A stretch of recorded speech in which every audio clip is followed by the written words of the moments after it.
Imagine putting solar panels on your roof and then paying extra when you export power back to the grid. That's not a future problem, it's already happening in parts of Europe, and Stefan's response wasn't to argue about it online. He simply converted his house around one idea: self-consumption. Use what you make, keeping control. In 2025 you cannot earn anything from selling energy to the grid. In worst case you have to pay to put your power to the grid.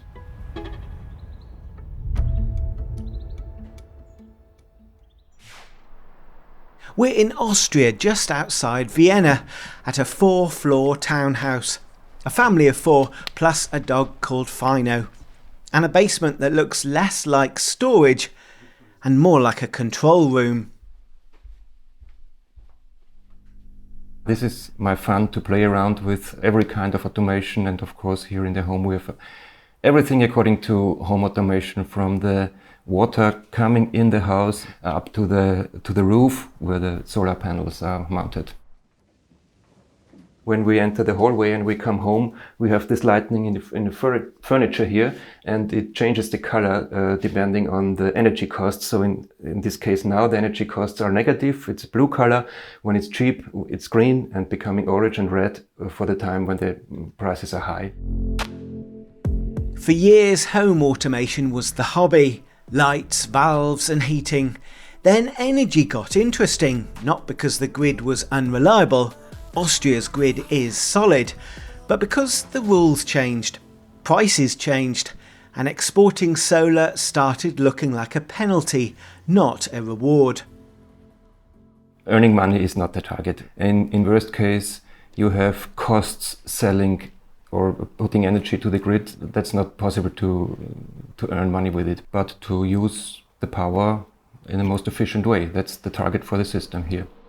The effect is that I switched off the recharging to the grid from my system, and the effect for me is to extend the lifetime of the Victron products and not to sell energy to the grid.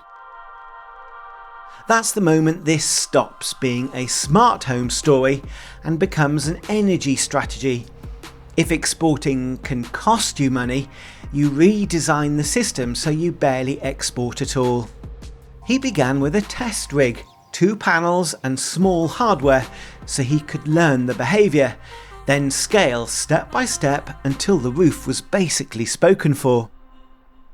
So I started to buy a servo as a brain of the unit, and a very small MPPT, and only 2 solar panels on a small part of the roof, and to test everything, to make myself familiar with the system.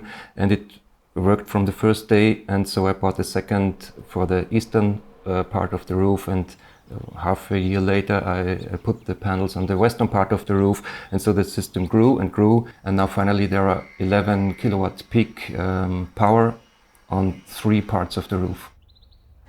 Here's the conflict. Europe pushes rooftop solar, but when too many homes export at once, grids get stressed. Some markets respond with pricing that makes export pointless or even negative. So the new win is use your energy in real time. My wife even looks at the energy monitor of my automation system and looks if we have surplus energy and if we can switch on the oven or the washing machine. This is the underrated part. The real shift is awareness. When the house shows you what's available, you stop guessing. You start timing when to do things.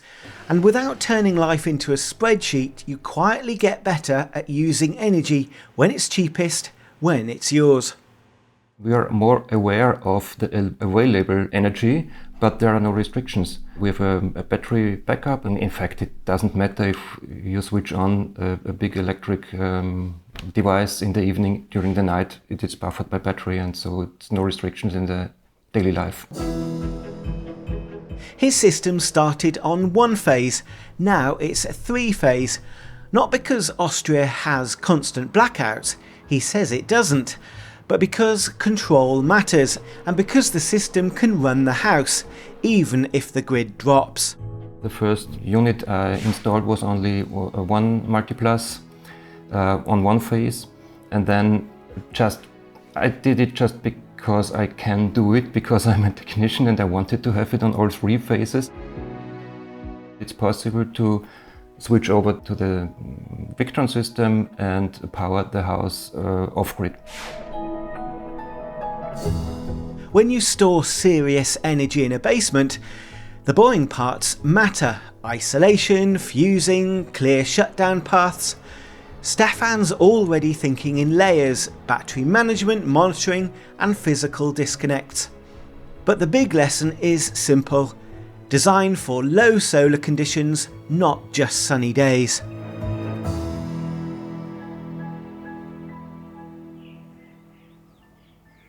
We had the need to put an EV charging box in our place here to recharge both of these cars. The choice was, of course, Victron, because it fits seamlessly. If you can move charging into the day, solar stops being a roof feature and becomes transport fuel. Half of the year we in fact drive for free from the solar energy. The battery is the most expensive part of the car, and I don't want to stress it additionally, and so the battery in the house will be for the house and the battery in the car will be for the car. Bidirectional charging sounds perfect, a huge battery on your drive, but Stefan's view is practical. Extra cycling is extra wear. His line is clear: house battery for house, car battery for car. The street has a central heating network, hot water distributed to each home. 70 degrees coming in, then mixed down for taps, and Stefan opted out. He replaced it with heat pumps and then tied heating control back into solar availability.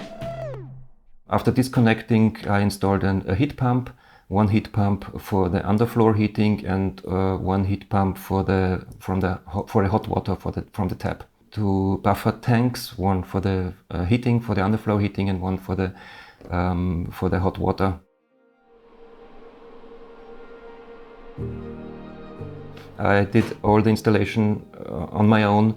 I have no professionals here in the house, from the rooftop, from installing the panels to the basement, installing all the Victron devices, and it is working. And it is saving energy. The design of a product matters to when you have installed it and you see it every day and walk in and have the nice blue devices. I like it. This is only one part of it. And the second is I expect a very high reliability. I expect to work this installation for at least 10 years, and I don't want to touch it, and I want to have it in my basement, and it should work, and I want to think of it.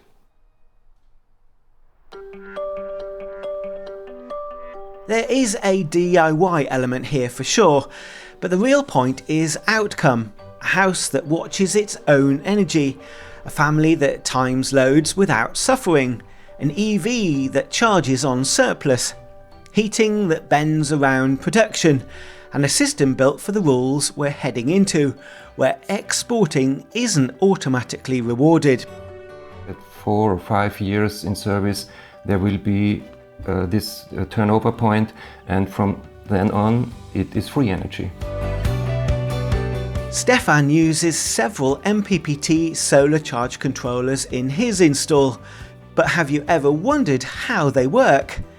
Johannes explains exactly this in this How Does It Work episode.